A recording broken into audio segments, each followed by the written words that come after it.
박수로 강의 전에 이렇게 대화를 잠시 나누고 있겠습니다.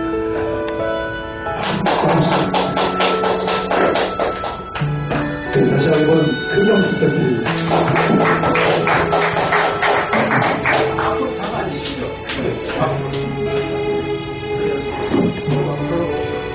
네, 9월달에 우리 동민회에서 그 강연을 하고 바로 이제 미국에 갔다가 꼭 또 9개월 만에 이렇게 돼서 시간이 참 빨리, 정말 빠릅니다.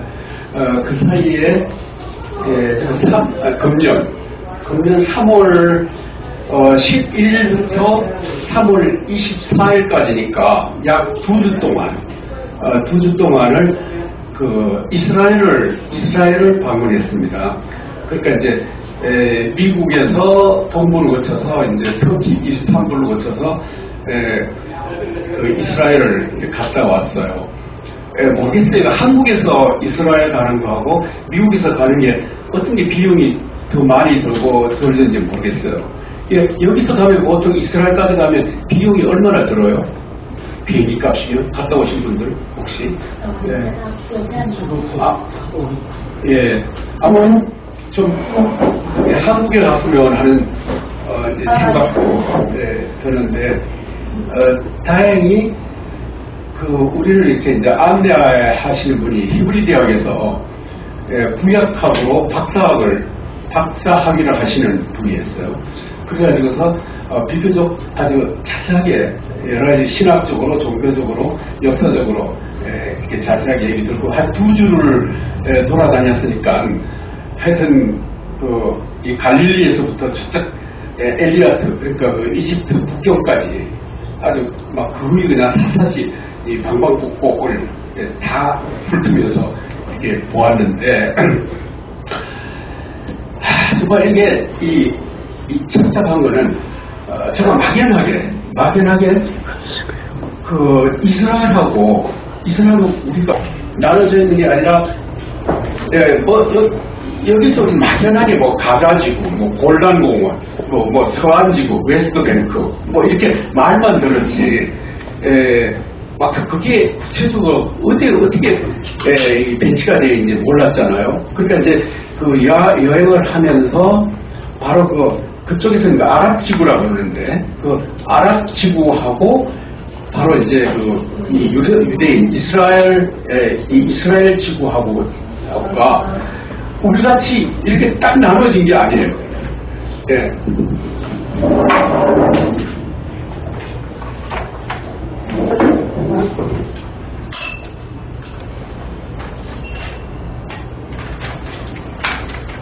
그러면 여기 대강 이제 이 지도가 다음에도 나오긴 하겠지만 대강만 이걸 보시면은 여기 색깔이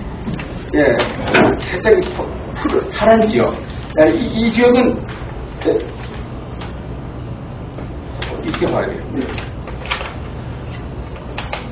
바로 이제 여기가 이 북쪽에 위치하는 여기가 이제 갈릴리 바다라고 하고 바로 여기서 차로 한 시간 거리 여기에 이제 나자렛이라고 하는 예수가 태어난 동네가 있고 바로 예수가 죽은 무대 그러니까 가버나움이라든지 그 유명한 막달라 마리아가 살던 동네라든지 예수가 주로 그 제자들을 불러서 활동하신 데가 이 갈릴리라고 하는 바다고요. 갈릴리 바다고 깜짝 놀란 갈릴리 바다 이쪽에서 예수의 그 활동이 바다 건너편에 보면 그게 바로 요르단 지역이고 바로 그게 골란지대예요. 그러니까 지금 우리가 더 유명한 골란지대 전투 거기 예수님께서 그 산을 이렇게 바라보시면서 살아보여요. 이렇게 쭉 내려오면 이제 여기 이제 사해가 있고 아주 여기 내려가면 엘리아트에서 이제 여기 이집트가 있지 않습니까? 이제 여기서 대충 여러분들이 확인해야 될 건 여기 부부스름한 지대, 누르스름한 지대가 막 좀 이 지대로 보이죠 색깔로, 이게 본 지도에.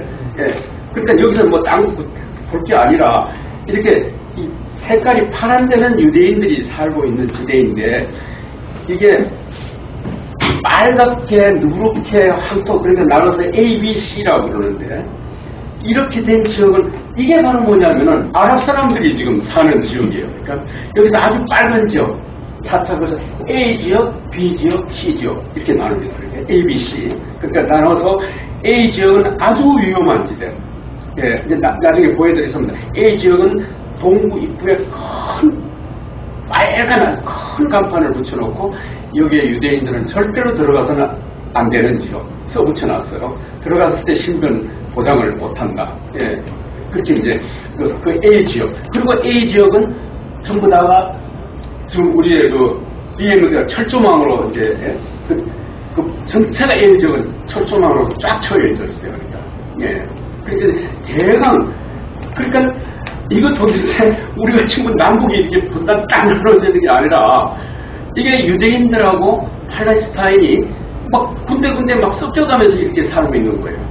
그 희한한 건 뭐냐면 여리고라든지 그다음에 예루살렘이라든지 예, 이런 그 예수 기독교에 관계된 예수에 관계된 지역은 그건 전부 다가 아랍권 속에 들어가 있어요. 아랍. 예. 거기 가보면 희한한 걸 느끼는데 우리 뭐 한국에서 예수 하지만 아랍 사람들도 예수를 부대접하지. 이스라엘 사람 자신도 예수를 부대접하지. 우리가 생각할 때는 그렇게 세계적으로 유명하다는 관광지대 우리 같으면 의리하게 길을 뚫어놓고 막 도로도 넓혀놓고 굉장할까 죠. 시골 동네 길만도 못해요. 길은 이렇게 좁은 데다가 그냥 막 소상인들, 그 다음 자파상들이, 쓰레기는 막 골목마다 이렇게, 이게 예수의 유명한 그 포인트라는 지점이 전부 다가, 왜냐면 전부 다 예수는 자기들한테 관심사 바뀌니까. 이방인들, 좀 창피하기도 해요. 아니, 막상 그 지역 사람들은 이렇게 예수에 구하는, 왜 남의 나라, 더군다나 한국에까지 와가지고서 이런 데를 돌아다녀야 되는가. 참, 우선 한결 생각하면서, 우리는 이런 성지가 없을까? 왜 우리가 한국 사람이 이스라엘 가서 성지 순례를 한다 할까? 우리는 그런 성지가 없는가? 이런 고민을 할 수밖에 없죠.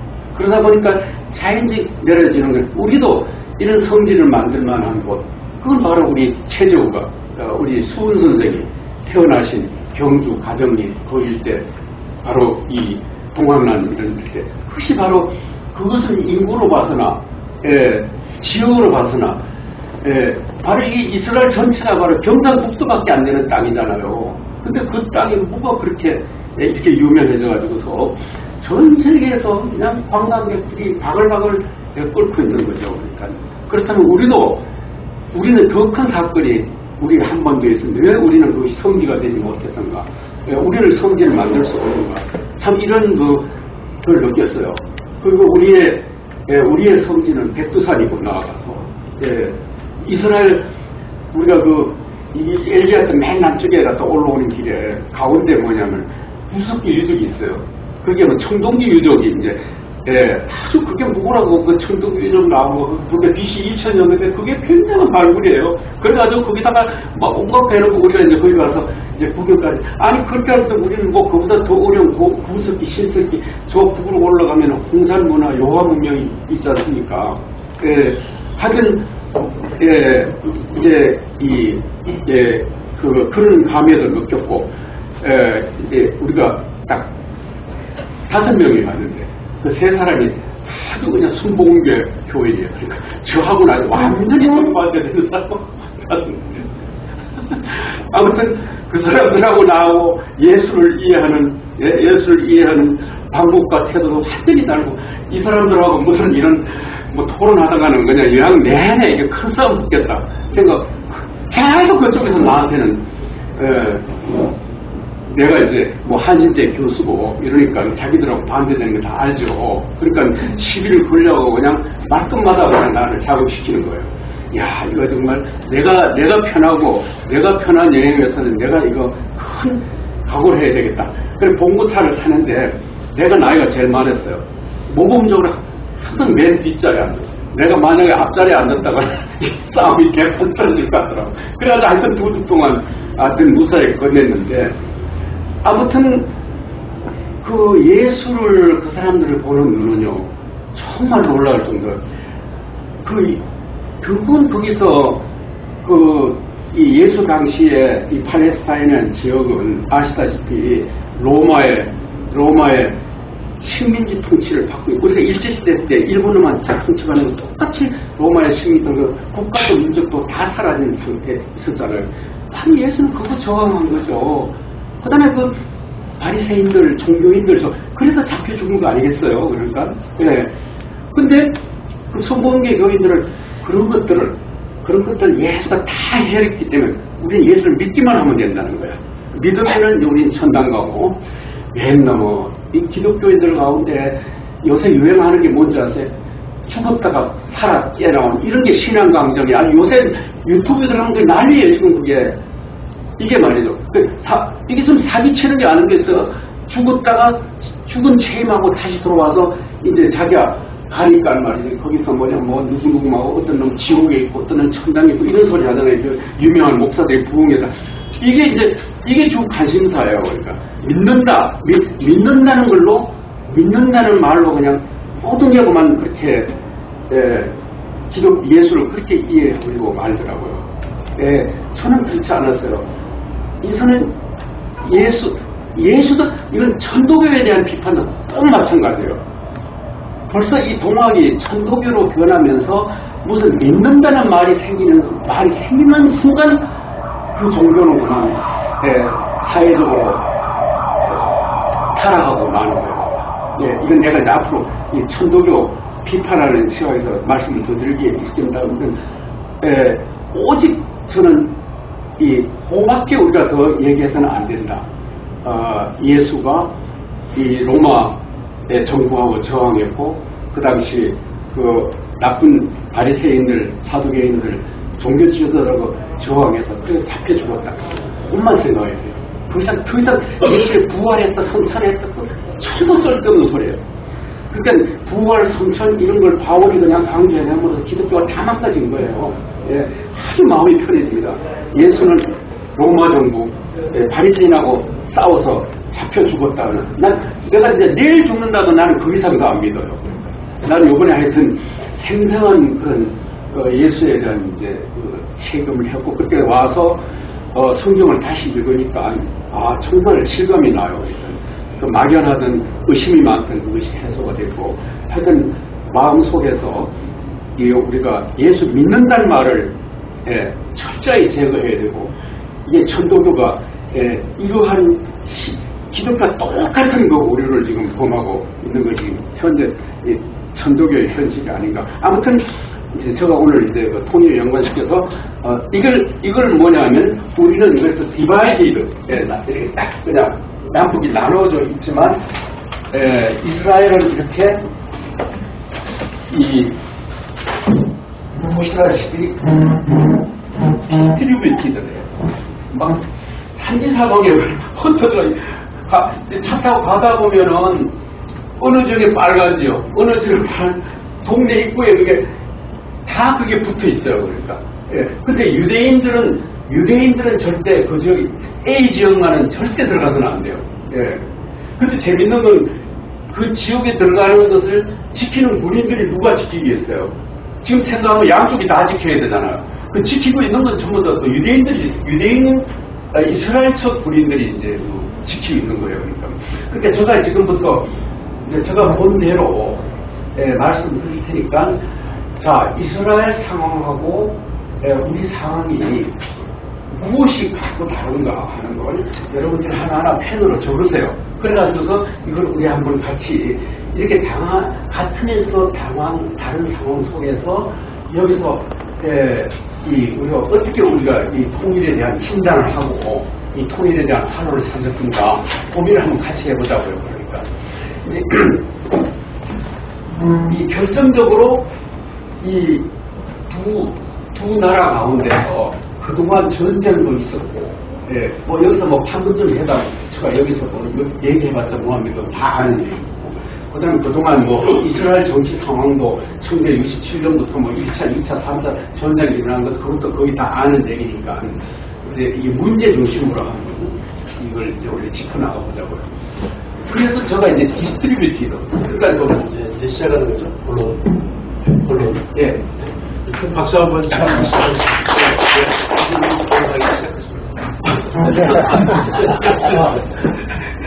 박수 치지 마. 아들 받아봐서 몰래 맞아. 모르겠습니다만, 아무튼, 예.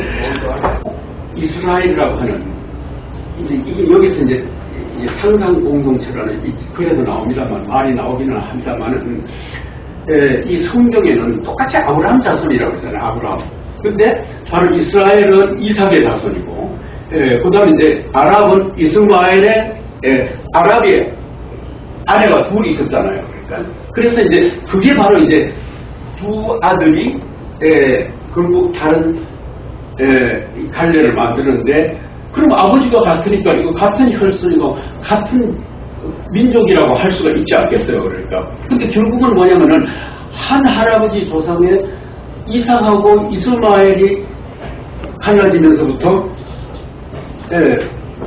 이렇게 이제 이 둘로 나눠져 있는데 여기서 그러면은 우리가 남북 관계를 민족 공동체라는 관점에서 볼 때 여기서부터 이제 막 제목을 이제 하나하나 이제 적으세요. 제발 적으면서 들어주시기 바랍니다. 문제되는 거. 이스라엘하고 우리하고가 한마디로 말해서 우리의 남북 관계를 이스라엘의 이삭의 자손하고 이스마엘의 자손하고가 그렇게 이제 둘이 싸우는 걸 마찬가지인데 그것을 아브라함이라고 우리는 다 같이 방문 자손이니까 그 점에서는 같은 점이 있죠. 그러니까 그렇게 이제 나눠졌다고 하는 거 그것이 이제 앞으로 이제 중요합니다. 그러니까 그러다가 여러분 잘 아시는 대로 1993년 선생님 물 좀 1993년에 1993년에 그러니까 1948년에 영국이 이스라엘을 갖다가 이제 거기다 집어넣었잖아요. 강제로 집어넣으니까 거기서 문제가 생기기 시작했는데 사실은 이제 그 이전부터 문제가 있어 왔어요. 있어 와서 영국이 그렇게 한 데는 우리하고 아주 비슷한 또 그런 맥락이 있어요. 아무튼 그래서 이제 그게 바로 뭐냐면은 1993년에 오슬로 회담, 오슬로 어코드라고 해요. 이게 꼭 뭐가 만나는 우리의 1953년 7월달에 판문점 회담하고 아주 유사해요. 이게 평화 협정이 맺어져요. 그러니까.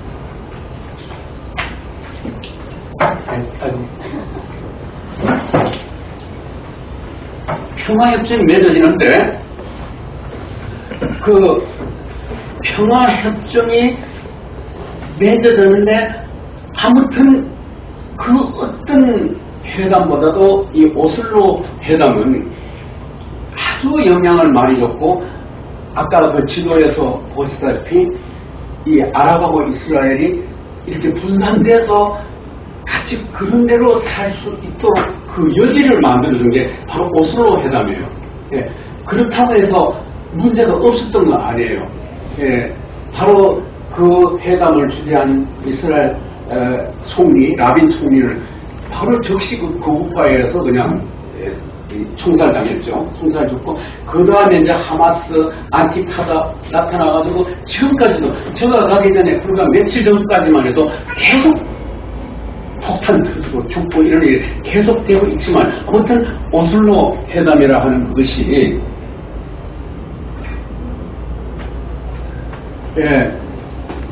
이게 이제 거기서 핵심이네. 팔레스타인의 자치와 선거, 과다기 협정, 이스라엘군의 재배치와 철수 이게 중요한 겁니다. 근데 1967년 그때 전쟁에서 이스라엘이 점령했던 그 지역에서 이스라엘이 자진 철수를 했단 말이에요. 이거 굉장한 사건이잖아요. 그 다음에 이제 예루살렘 전령의 최일 지휘 합정 이게 이제 동예루살렘하고 바로 이제 서예루살렘 그걸 어떻게 분할할 거냐 하는 문제죠. 그 다음에 이제 유대인 정찰청 그 다음에 경제 문제, 난민 문제, 이런 것이 이제 오슬로 회담에서 이제 그때 합의된 내용들이에요. 그러니까 그 합의된 내용들에 의해서 지금 요동치게는 있지만은 요동치는 가운데 지금과 같은 이런 안정이 유지될 수가 있었다는 거예요. 그걸 이제 주도한 대통령이냐면은 미국의 클린턴이다 하는 거예요. 자, 여기서부터 적어 놓으세요. 바로 우리도 남북 문제 미국 대통령이 나서가지고 좀 이렇게 중재도 할 수 있지 않겠는가 하는 거예요. 그러니까 중재. 물론 이제 카타가 그때 뭐 가가지고서 뭘 그 전쟁 날라는 거 맞긴 했죠. 이거는 달라요. 이게 뭐냐면 정식으로 현직 총리 대통령을 만나게 클린턴이 미국이 만나가지고서 이걸 주세해서 화해를 시킨 거죠. 예. 왜 미국이 그러면 똑같은 걸 우리 한반도에서는 안 할까? 예, 못 할까? 아, 이거 큰 문제죠. 그러니까 예, 적어 놓으세요. 그러니까 예, 왜 그러면 이스라엘에서는 이 짓을 미국에서 하고 우리는 왜 안 하는가, 못 하는가 하는 문제. 예. 저 왼쪽에 있는 분이 라빈이고 이제 아라팟. 예. 라빈이 바로 이 회담 끝나자마자 암살당해 죽었어요. 예. 이츠하크 라빈, 빌 클린턴, 아라파트 3명. 예. 그러니까 이제 이 이스라엘 군이 이 전쟁에서 이긴 땅을 스스로 철수했단 말이에요. 그러니까 이 회담에서 철수해가지고서 그러니까 그 이스라엘 거구들은 얼마나 핫딱지 나겠어요. 전쟁에 해가지고서 그 다윈 장군이 뭡니까 그게 그렇게 이겼는데 그 땅을 철수해가지고 나왔단 말이에요. 그러니까 예. 이거 굉장한 사건이죠. 12월 13일부터 5년 동안을 좀 약간 넣어서 1994년이 되기는 했습니다만 하여튼 5년 동안을 이걸 이제 그 실천, 이 회담 조약을 실천한 기간을 뒀다고 하는 거.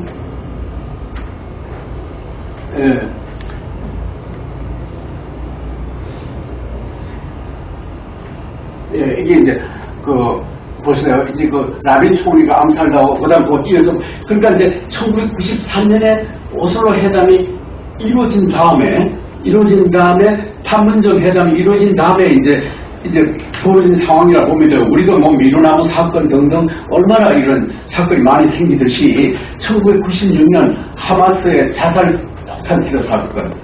예. 바로 이 하마스라는 아랍 측 강경 세력이잖아요. 그러니까. 예. 그래서 그러니까 이제 그 협의를 양쪽 다가 부정하는 거예요. 지금 이스라엘도 자기들 전쟁한 지도에서 철수하니까 불만이고, 예. 그다음에 이 아랍 측에서도 이 하마스 같은 아주 강경파들은 반대하는 거고, 여기서 현재 이 미국이 또 혹은 또 이스라엘 정부가 범하는 과오가 뭐냐면은 이 이스라엘 정부가 협의를 해놓고는 아라파트 그 팔레스타인 정부를 외면하고 무시합니다. 그렇게 무시하는 가운데서 뭐가 등장하냐면 그 하마스 같은 온건파 아라파트의 하마스 같은 강경파가 여기서 등장하게 되는 거예요. 이건 그러니까 이스라엘이 자기 장착, 자기 모순에 빠지게 되는, 그러니까 온건파하고 부드러운파를 대화를 안 하는, 이제 그 강경파 여러분 아시는 네타냐후 총리가 이제 당선되면서부터 바로 이제 상황이 급변하기 시작합니다.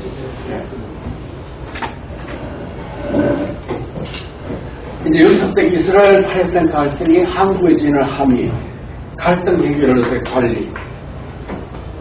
이게 바로 제가 이제 아까 말씀드린 대로 제가 그냥 뭐 이 정치학자도 아닌 제가 그냥 이스라엘을 2주 동안 연행하면서 어쩌면 이게 우리하고 같으면서 다른가를 막연하게 느꼈는데, 제가 이제 한국에 돌아와서 이렇게 검색을 해보니까 이 서강대학교 성일광이라는 교수가 바로 논문을 썼더라고요. 이게 바로 뭐냐면 그 아까 보신 대로 팔레스타인과 이스라엘 간의 그 관계를 우리 한국적 시각에서 어떻게 볼 것인가. 그래서 나도 뭐 약간 그런 정치적인 암묵도 있구나 하는 점심을 가졌습니다. 아무튼 이 양반이 뭐 디바이디드 앤드 뭐 디스트리뷰트라는 말을 쓰진 않았지만 이분 나름대로의 정치학자였습니다. 근데 그렇지만 한국 정치학자가 바로 이 문제를 보는, 바로 이 문제점이 뭔가 하는 거예요. 이제 그 강경파 여러분 아시는 네타냐후 총리가 이제 당선되면서부터 바로 이제 상황이 급변하기 시작합니다.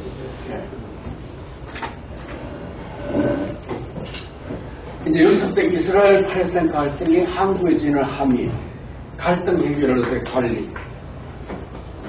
이게 바로 제가 이제 아까 말씀드린 대로 제가 그냥 뭐 이 정치학자도 아닌 제가 그냥 이스라엘을 2주 동안 연행하면서 어쩌면 이게 우리하고 같으면서 다른가를 막연하게 느꼈는데, 제가 이제 한국에 돌아와서 이렇게 검색을 해보니까 이 서강대학교 성일광이라는 교수가 바로 논문을 썼더라고요. 이게 바로 뭐냐면 그 아까 보신 대로 팔레스타인과 이스라엘 간의 그 관계를 우리 한국적 시각에서 어떻게 볼 것인가. 그래서 나도 뭐 약간 그런 정치적인 암흑도 있구나 하는 자부심을 가졌습니다. 아무튼 이 양반이 뭐 디바이디드 앤드 뭐 디스트리뷰트라는 말을 쓰진 않았지만 이분 나름대로의 정치학자가 썼는데, 그렇지만 한국 정치학자가 바로 이 문제를 보는 바로 이 문제점이 뭔가 하는 거. 이러한 중동에서 갈등이 하면서 한국의 외교 정책에는 어떤 연관이 있고 영향을 주는가, 뭐 이런 문제를 이제 제시하고 있습니다.